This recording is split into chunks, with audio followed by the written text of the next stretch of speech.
सेवा का ज्ञान नहीं, वो तुम्हें आज सुनाने को कोई सुंदर गान नहीं, तुम्हें आज सुनाने को कोई सुंदर ज्ञान नहीं।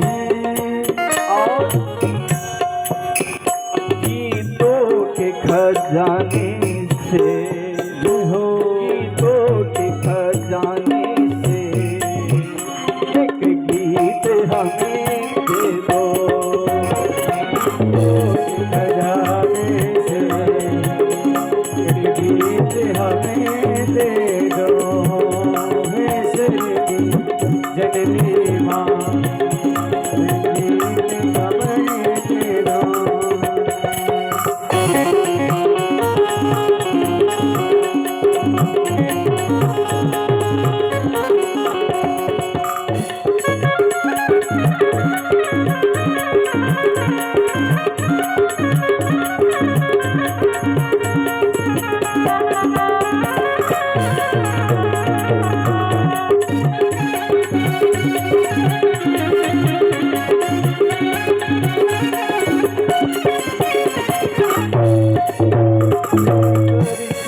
बोले रामचंद्र भगवान की। वंदे वाणी विनायको। माता सरस्वती का ध्यान किया है, विनायक भगवान विघ्नहर्ता भगवान विनायक का ध्यान किया है। 7 महामंत्रों में मंगलाचरण किया है बाबा जी ने। 7 महामंत्रों में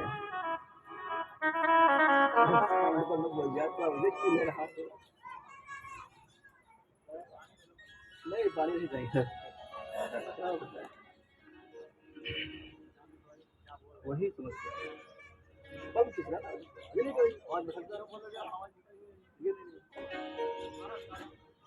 अरे कल नहीं भैया, तुम कब से क्या लिया जाएगा? 2 दिन बीत गया, मिल जाएगा 5 दिन, हमें क्या करना है? तो 7 महामंत्रों में मंगलाचरण किए हैं। 7 ही क्यों?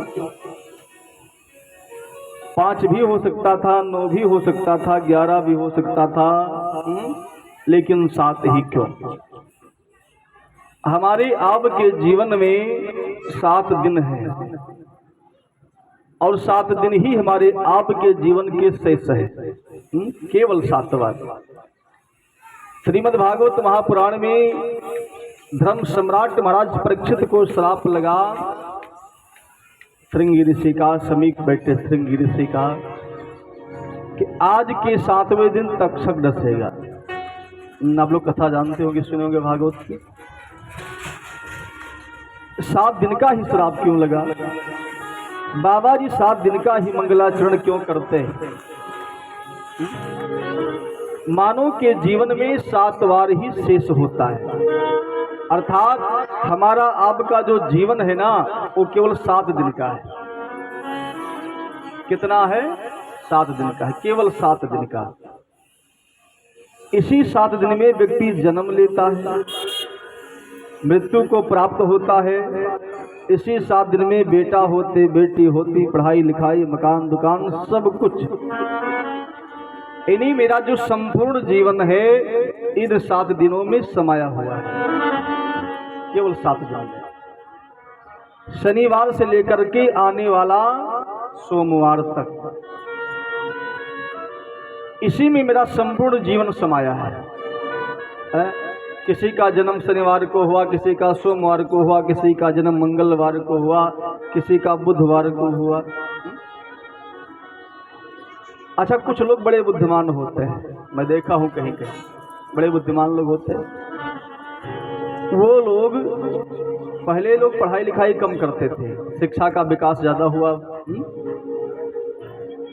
तो लोग लिखते पढ़ते कम थे। तो बच्चे का जैसे जन्म हो गया सोमवार को या मंगलवार को, इसको हम भूल न जाएं, इसलिए बच्चे का नाम ही उस वार से लोग रख देते थे।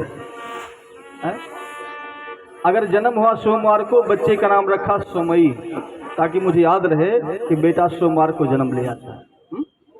मंगलवार को जन्म हुआ तो रख दिए मंगरे, बुधवार को हुआ नाम रखे बुधई, गुरुवार को जन्म हुआ नाम रख दिए गुरई। तो लोग नाम भी जन्म डे के अनुसार रखते थे। कहने का आशय,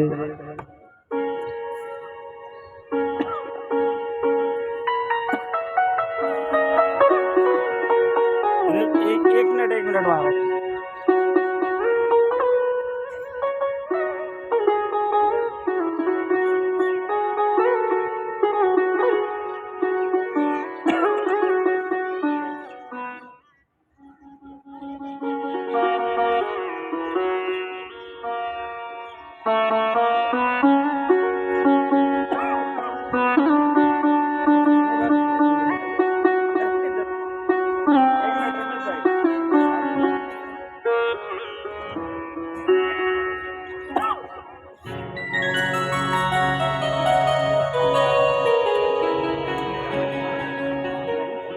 तो 7 दिन में ही व्यक्ति का जन्म और मृत्यु,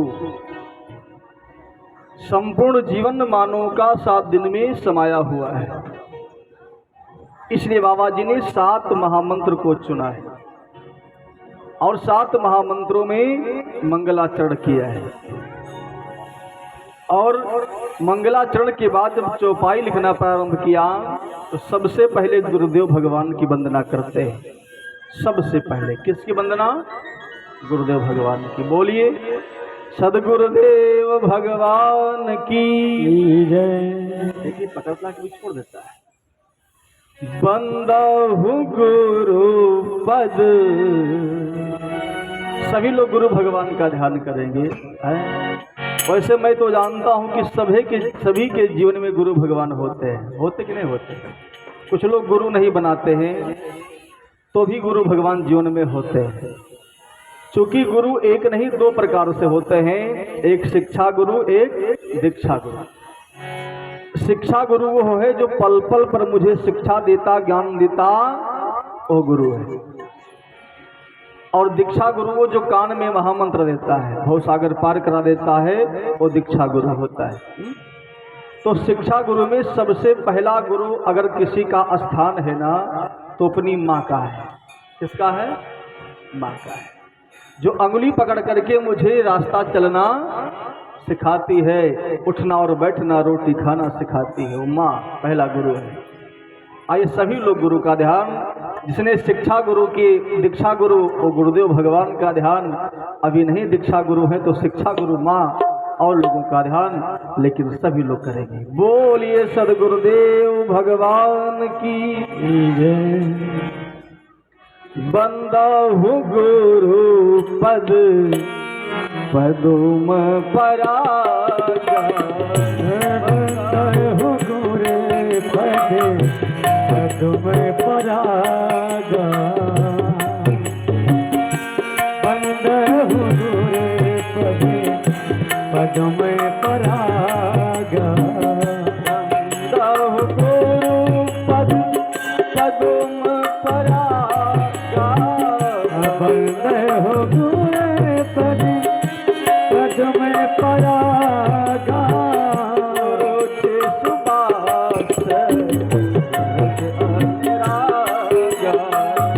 सुरत सुबास रस अनुरागा, रोज सुबास रस अनुरागा।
पदुम परागा।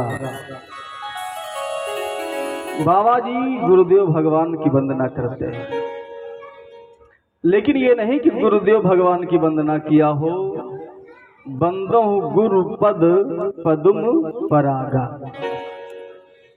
गुरुदेव भगवान की पावन श्री चरण कमल के रज की वंदना किया है।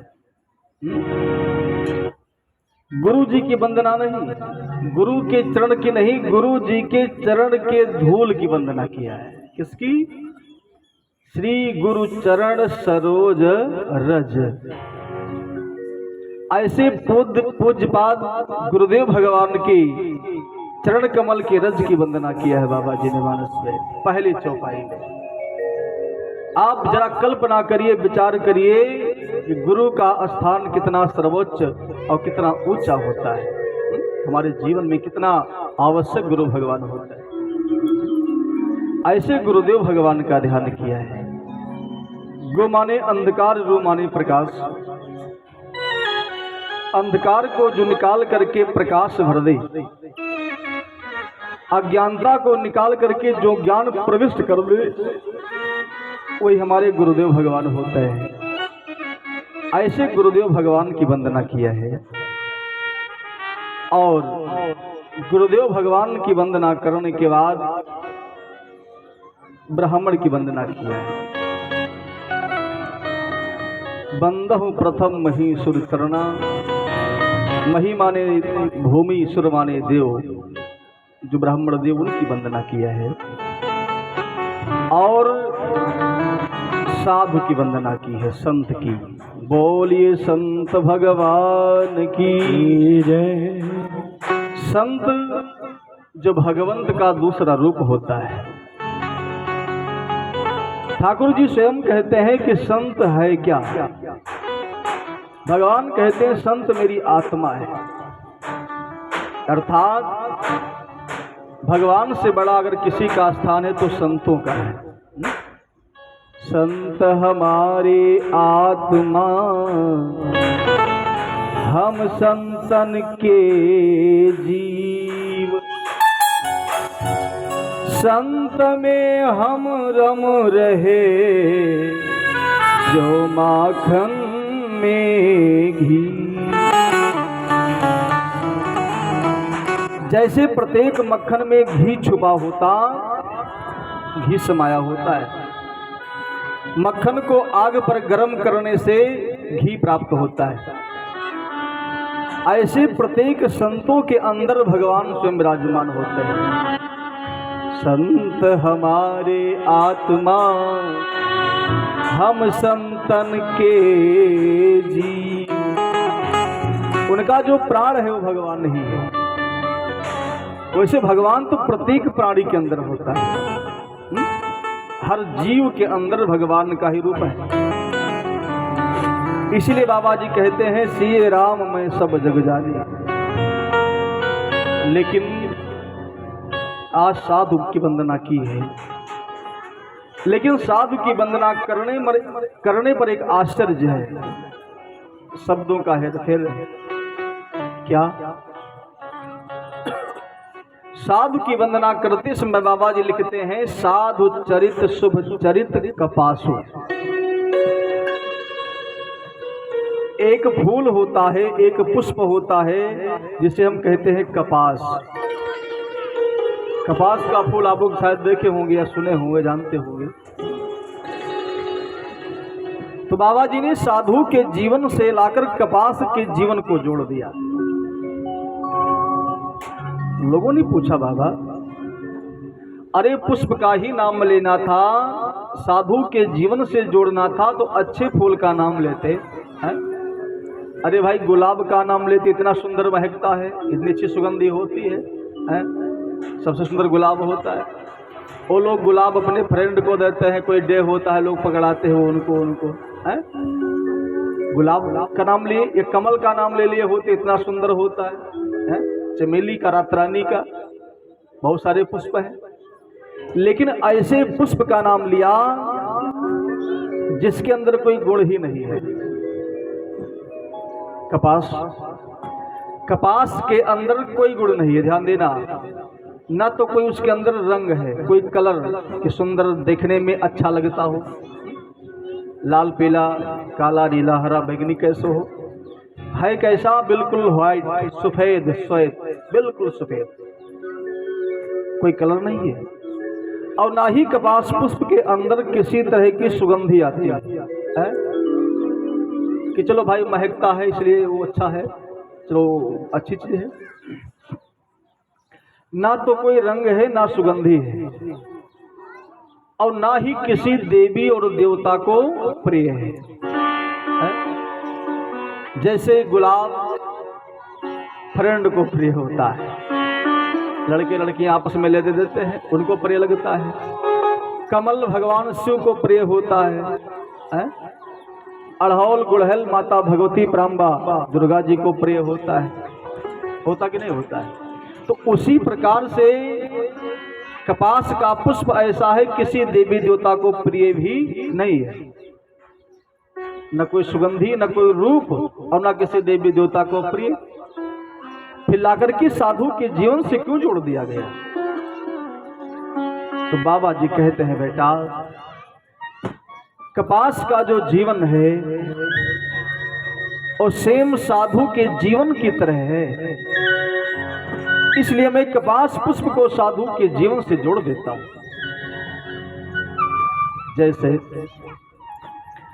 कपास के पुष्प को लोगों ने रेशा निकाला, उसके अंदर जो काटन जो रुई होती है, जिस कपड़े बनाई होती, उसको निकाला, निकाल करके बड़े बड़े मिल्स फैक्ट्रियों में उसके तागे की बुनाई, तागा बनाया गया, फिर अच्छे अच्छे कपड़े की बुनाई हुई है।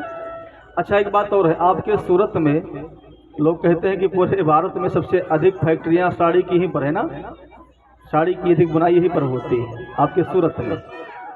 यहाँ की साड़ी प्रसिद्ध है भाई, पूरे भारत में कहीं भी जाओ तो यहाँ की साड़ी प्रसिद्ध है? तो यहाँ क्या बताना, लोग जानते ही हैं। तो बड़े बड़े मिल्स फैक्ट्रियों में उस कपास के पुष्प को निकाल करके कपड़े की बुनाई होती।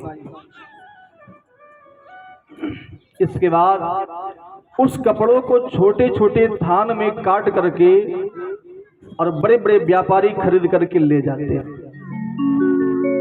फिर उन व्यापारियों से छोटे छोटे दुकानदार छोटे टुकड़ों में काट करके दुकान में लाते रखते हैं। इसके बाद ग्राहक के हाथ से फिर छोटे टुकड़ों में काट करके बेच देते हैं और ग्राहक उस कपड़े को ले जाता दर्जी को देता है। दर्जी उस कपड़े के सैकड़ों टुकड़े फिर करता है। करने के बाद हजारों सुइयों के द्वारा उसका छेदन करता है, छिद्र करता है, सिलता है। बाबा जी कहते हैं, जिस कपास को मैंने इतना सताया, जिसका मैंने इतना अपकार किया, परिवार को उजाड़ा और कपड़े की बुनाई काटा गया, छेदा गया, सिला गया, वह कपास हम पर उपकार करता है। हमने उसका अपकार किया, उसने मेरा उपकार किया, हमने उसका अपकार किया है। हमें ठंडी गर्मी से बचाता है, हमारे शरीर को ढकने का काम करता है। जिसके शरीर में मैंने हजारों छिद्र कर दिए सुई के माध्यम से, हमारे छिद्रों को ढकने का पूरा काम करता है। यह कपास का जीवन है। ठीक उसी प्रकार से एक साधु संत का जीवन होता है। संतों का कितना अपकार हो जाए ना, लेकिन वास्तव में जो संत है तो आपका उपकार ही करेगा, आपका अपकार नहीं कर सकता है जो साधु है। इसलिए बाबा जी आज साधु की वंदना करते हैं तो कपास के फूल से जोड़ते हैं। साधु चरित शुभ चरित कपासु, साधु चरित शुभ चरित कपासु, साधु चरित शुभ चरित कपासु, साधु चरित शुभ चरित कपासु, निरस विशद गुण हो फल जासु, निरस विशद गुण फल जासु।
ताजों से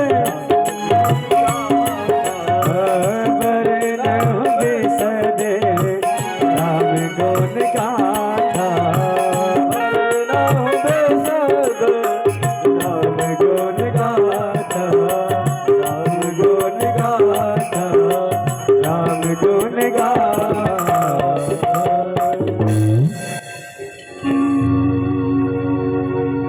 सादर शिव हिनाय अब माथा बरड़ो बिसद राम गुण गाथा।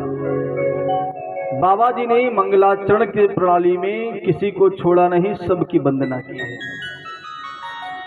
गुरु की संत की, और किसी को छोड़ा ही नहीं है।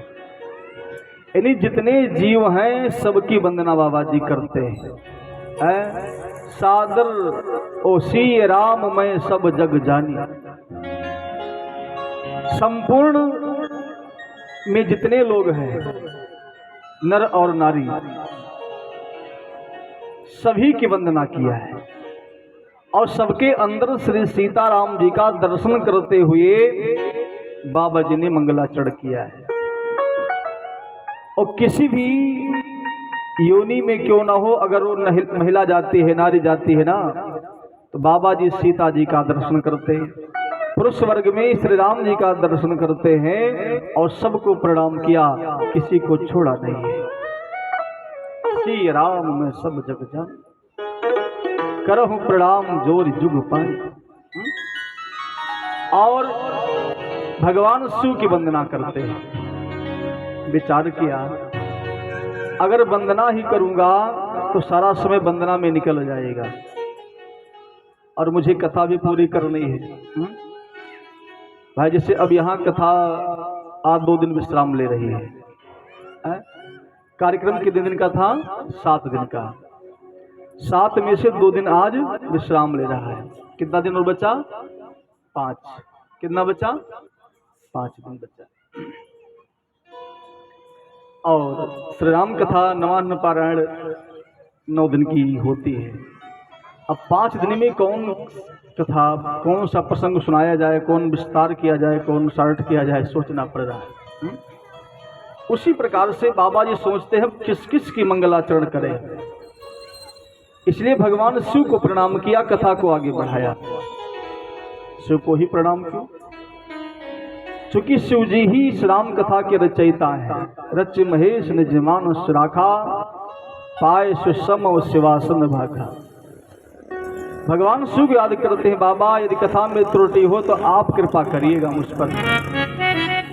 अब प्रणाम करने के बाद कथा को आगे बढ़ाते हैं कि एक बार प्रयाग की पावन धरा पर महाकुंभ के अवसर पर जागबलिक और भरद्वाज जी का संवाद प्रारंभ हुआ है। बोली रामचंद्र भगवान की जय। आप में इतने लोग बैठे हैं, कथा सुन रहे हैं,